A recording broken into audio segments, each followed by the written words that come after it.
Good morning, class. I'm getting ready to read chapter 6. This is actually one of my favorite chapters. This is the chapter that I remember the most from my childhood, and I hope you guys enjoy it too. This is called Two Big Bears. Then one day, Pa said that spring was coming. In the big woods, the snow was beginning to thaw. Bits of it dropped from the branches of the trees and made little holes in the softening snowbanks below. At noon, all the big icicles along the eaves of the little house quivered and sparkled in the sunshine, and drops of water hung trembling at their tips. Pa said he must go to town to trade the furs of the wild animals he had been trapping all winter. So one evening he made a big bundle of them. There were so many furs that when they were packed tightly and tied together, they made a bundle almost as big as Pa. Very early one morning, Pa strapped the bundle of furs on his shoulders and started to walk to town. There were so many furs to carry that he could not take his gun. Ma was worried, but Pa said that by starting before sunup and walking very fast all day, he could get home again before dark. The nearest town was far away. Laura and Mary had never seen a town. They had never seen a store.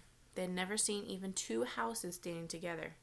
But they knew that in the town there were many houses, and a store full of candy and calico and other wonderful things, powder and shot and salt and store sugar. They knew that Pa would trade his furs to the storekeeper for beautiful things from town, and all day they were expecting the presents he would bring them.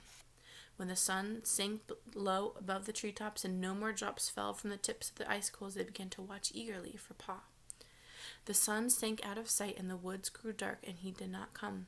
Ma started supper and set the table, but he did not come.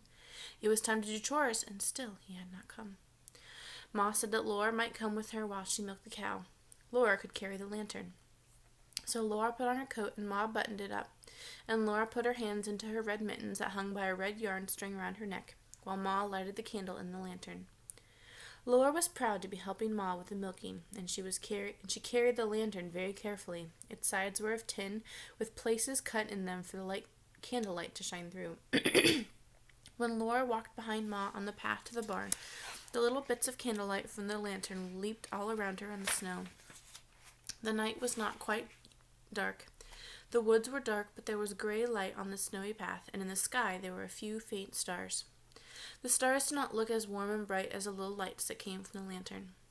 Laura was surprised to see the dark shape of Suki, the brown cow, standing in the barnyard gate. Ma was surprised, too. It was too early in the spring for Suki to be let out in the big woods to eat grass. She lived in the barn. But sometimes on warm days, Pa left the door of her stall open so she could come into the barnyard. Now Ma and Laura saw her behind the bars waiting for them. Ma went up to the gate and pushed against it to open it. But it did not open very far because there was Suki standing against it. Ma said, "Suki, get over!" She reached across the gate and slapped Suki's shoulder. Just then one of the dancing little bits of light from the lantern jumped between the bars of the gate, and Laura saw long, shaggy black fur and two little glittering eyes. Suki had thin, short, brown fur. Suki had large, gentle eyes. Ma said, "Laura, walk back to the house." So Laura turned around and began to walk toward the house. Ma came behind her. When they had gone part way, Ma snatched her up, lantern on, and ran. Ma ran with her into the house, and they slammed the door. Then Laura said, "Ma, was it a bear?" "Yes, Laura," Ma said, "it was a bear."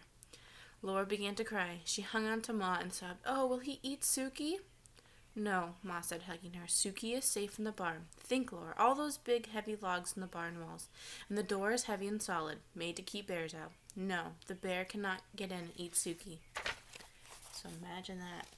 Ma just slapped a bear.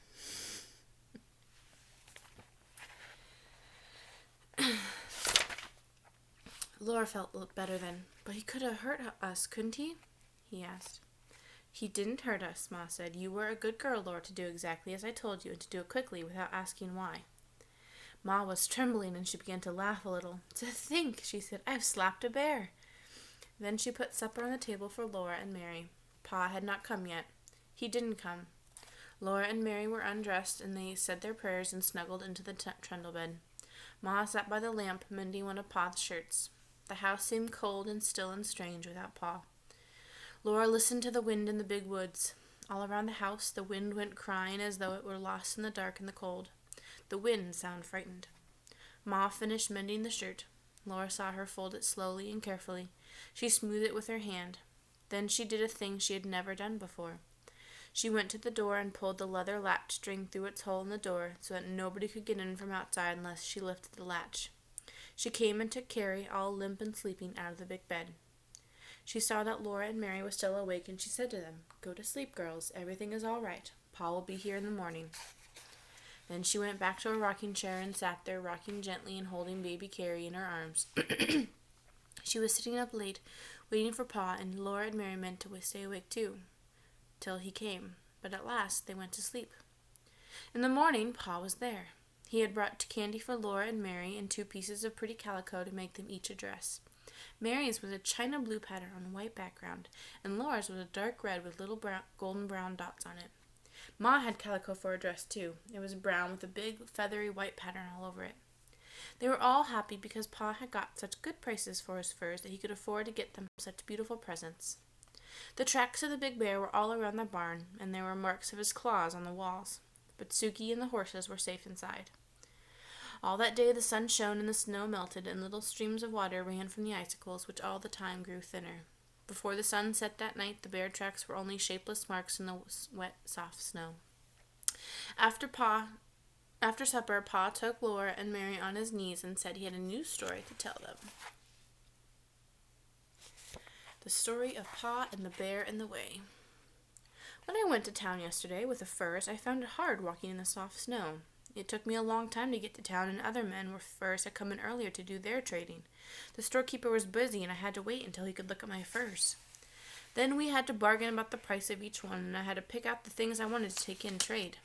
So it was nearly sundown before I could start home. I tried to hurry, but the walking was hard, and I was tired, and I had not gone far before night came, and I was alone in the big woods without my gun. There were still 6 miles to walk, and I came along as fast as I could. The night grew darker and darker, and I wished for my gun, because I knew that some of the bears had come out of their winter dens. I had seen their tracks when I went to town in the morning. Bears are hungry and cross at this time of year. They have been sleeping in their dens all winter long with nothing to eat, and that makes them thin and angry when they wake up. I did not want to meet one. I hurried along as quick as I could in the dark. By and by the stars gave a little light. It was still black as pitch when the woods were thick, but in the open places I could see dimly. I could see the snowy road ahead a little way, and I could see the dark woods sitting all around me. I was glad when I came into an open place where the stars gave me this faint light. All the time I was watching, as well as I could, for bears. I was listening for the sounds they make when they go carelessly through the bushes. Then I came again into an open place, and there, right in the middle of my road, I saw a big black bear. He was standing up on his hind legs looking at me. I could see his eyes shine. I could see his pig snout. I could even see one of his claws in the starlight. My scalp prickled and my hair stood straight up. I stopped in my tracks and stood still. The bear did not move. There he stood looking at me. I knew it would not do good to try to go around him. He would follow me into the dark and woods where he could see better than I could. I did not want to fight a winter-starved bear in the dark. Oh, how I wished for my gun. I had to pass that bear to get home. I thought that if I could scare him, he might get out of my road and let me go by. So I took a deep breath, and suddenly I shouted with all my might and ran at him, waving my arms. He didn't move. I did not run very far toward him, I tell you. I stopped and looked at him, and he stood looking at me. Then I shouted again. There he stood. I kept on shouting and waving my arms, but he did not budge. Well, it would do me no good to run away. There were other bears in the woods. I might meet one any time. I might as well deal with this one as with another. Besides, I was coming home to Ma and you girls. I would never get here if I ran away from everything in the woods that scared me. So at last I looked around. I got a good big club, a solid heavy branch that had been broken from a tree by the weight of the snow in the winter. I lifted it up in my hands and ran straight at that bear. I swung my club as hard as I could and brought it down bang on its head. And there he stood still, for he was nothing but a big, black, burned stump.